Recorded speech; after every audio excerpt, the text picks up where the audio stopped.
Polling 99.86% నమోదైంది. ప్రశాంతంగా Palamuru MLC ఉప ఎన్నిక ఉదయం 8 గంటల నుంచి సాయంత్రం 4 గంటల వరకు పోలింగు.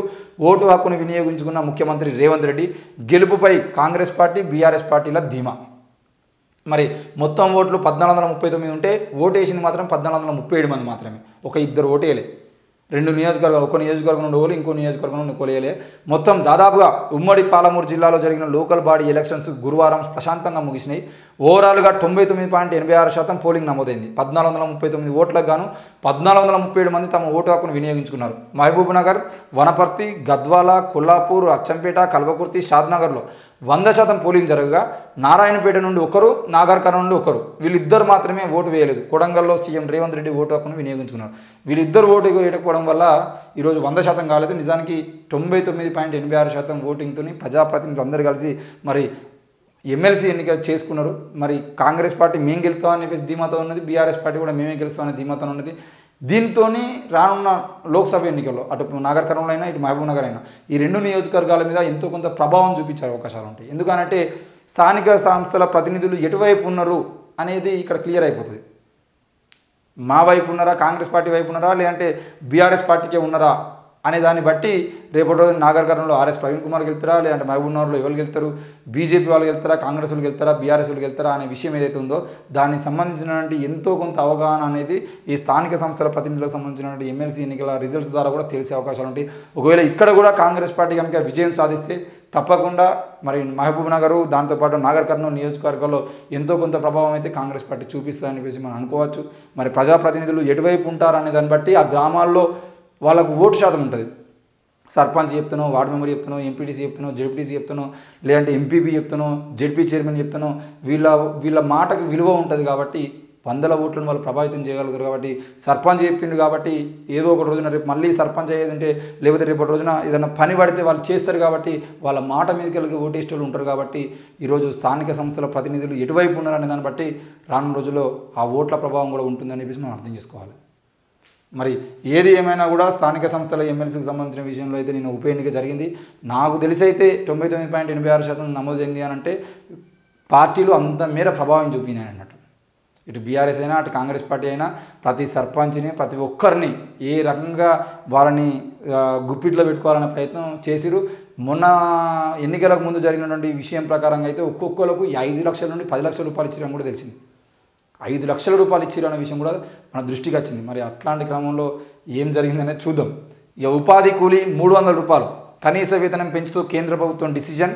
ఉపాధి హామీ పథకంలో పనిచేస్తున్న కూలీలకు కేంద్ర ప్రభుత్వం గుడ్ న్యూస్ చెప్పింది.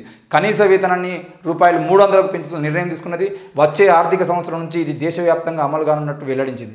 మొత్తానికైతే ఉపాధి కూలీలకు సంబంధించిన విషయంలో 300 రూపాయలకు పెంచిరు అని చెప్పేసి చెప్తున్న వార్త ఏందో 300 కాదు, వీలుంటే 500కు పెంచురు. ఉపాధి హామీ కూలీలు ఈ ఎండాకాలమో లేకపోతే వాళ్ళకు పనున్న రోజుల్లో ఉదయం 5 గంటలకు 6 గంటలకు పని పోతే 10:30, 11, 12 వరకు పని చేస్తారు అనుకో. 6 గంటలు పని చేసేదంటే కనీసం అంటే గంటకు 50 రూపాయల చొప్పున వీళ్ళు పని చేయించుకోవడం అనేది సరైనది కాదు. ఉపాధి హామీ పథకం ద్వారా మరింత మందికి ఉపాధి కల్పించాలనే ఆలోచన కనుక ఉండేది ఉంటే ఈ 300 కాస్త 500 చేయడం ద్వారా ఏమవుతుందంటే వాళ్ళ కూలీ రేట్లు పెరగడం ద్వారా ఎక్కువ మంది కూలీకి వచ్చేయడం ప్రయత్నం చేస్తారు. ఆ కూలీకి రావడం ద్వారా గ్రామాల్లో జరగాల్సినటువంటి అభివృద్ధి పనులు అయితేనే అభివృద్ధి పనులని ఈ ఉపాధి హామీ కూలీల ద్వారా చేయించుకోవాలనే ప్రయత్నం కూడా చేయొచ్చు. ఈరోజు ఉపాధి హామీ కూలీలకు కేవలం చెరువులు పూడిక, కుంటల పూడిక, లేదంటే చెరువు కట్టలు, ఈ కట్టల నిర్మాణము, లేదంటే జంగల్ కటింగ్ ఇవే కాకుండా గ్రామాల్లోని మిగతా పనులు ఏమైనా ఉంటే ఇప్పుడు ఇందిరమ్మ ఇండ్లకు సంబంధించిన విషయంలో ఇందిరమ్మ ఇండ్ల నిర్మాణం చేపడతామంటున్నారు. ఆ ఇందిరమ్మ ఇండ్లలో కూడా ఈ ఉపాధి హామీ కూలీలను ఏ విధంగా వాడచ్చు, ఏ విధంగా వాళ్ళని ఉపయోగించుకోవచ్చు అనే ప్రణాళిక కూడా చేస్తే బాగుంటుంది. లేదు అనంటే ఈ గ్రామ పంచాయతీలకు సంబంధించిన విషయంలో సఫాయి కార్మికులకు విపరీతమైన భారం పెరుగుతుంది. కాబట్టి ఆ గ్రామ పంచాయతీ బిల్డింగ్ల దగ్గర కానీ, లేదంటే ప్రభుత్వ బిల్డింగ్ల దగ్గర కానీ, అంగన్వాడీ సెంటర్ల దగ్గర కానీ, ప్రభుత్వ స్కూళ్ళలో కానీ ఇట్లాంటి స్కూళ్ళలో జరిగేటువంటి క్లీనింగ్ పనులు ఏవైతే ఉన్నాయో ఆ గడ్డి చిక్కడం కానీ, లేదంటే ఊడవడం కానీ ఇలాంటివి ఏమైనా ఉంటే ప్రతి నెల ఒక వారం రోజుల్లో 10 రోజుల్లో ఉపాధి హామీ కూలీల ద్వారా చేయించే ప్రయత్నం కూడా చేయాలి. ఇట్లాంటి కొన్ని పనులలో ప్రభుత్వ పనులలో ఉపాధి హామీ కూలీలను అప్పుడప్పుడు ఉపయోగించుకునే అవకాశం ఏదైనా ఉంటే వాటిలో ఉపయోగించుకునే ప్రయత్నం చేస్తే ఉపాధి హామీ కూలీలకు కూడా ఉపాధి దొరుకుతాయి. దాంతోపాటు ప్రభుత్వంలో ఈరోజు సఫాయి కార్మికులకు భారంగా మారుతున్నటువంటి ఆ అదనపు పనులు ఏవైతే ఉన్నాయో ఈ అదనపు పనుల భారం వల్ల సఫాయి కార్మికులు ఇబ్బందులకు గురిగా అవుతున్నారు కానీ అవి తగ్గుతాయి. కాబట్టి ఈ విషయంలో కూడా ప్రభుత్వం ఆలోచన చేయాలి. విపరీతంగా ఈరోజు ఉపాధి హామీ కూలీలకు 300 రూపాయలు పెంచడం కాదు, ఇంకో 200 పెంచి 500 చేసినా తక్కువే. వాళ్ళు పనిచేసేటువంటి పని దగ్గర కూడా వాళ్ళకు తీసుకోవాల్సిన జాగ్రత్తలు, మంచినీటి సౌకర్యం కానీ, లేదంటే అక్కడ కనీసంగా ఉండాల్సినటువంటి ప్రథమ చికిత్స కేంద్రాలు కానీ, వీటికి సంబంధించిన విషయంలో కూడా ప్రభుత్వం వెంటనే ఆ బాధ్యత తీసుకోవాలి. ఇప్పుడు ఎవరైతే ఆ అటెండెన్స్ తీసుకునేటువంటి హాజరు తీసుకునేటువంటి వ్యక్తులు ఉంటారో వాళ్ళతో పాటు ఒక ప్రథమ చికిత్స సంబంధించినటువంటి కిట్ని ప్రభుత్వం అందించాలి. దాంతోపాటు మంచినీటి సౌకర్యాన్ని, ఈరోజు ఉపాధి హామీ కూలీలే వాళ్ళు సొంతంగా వాటర్ బాటిల్ తెచ్చుకోవాల్సిన పరిస్థితి ఉంటుంది.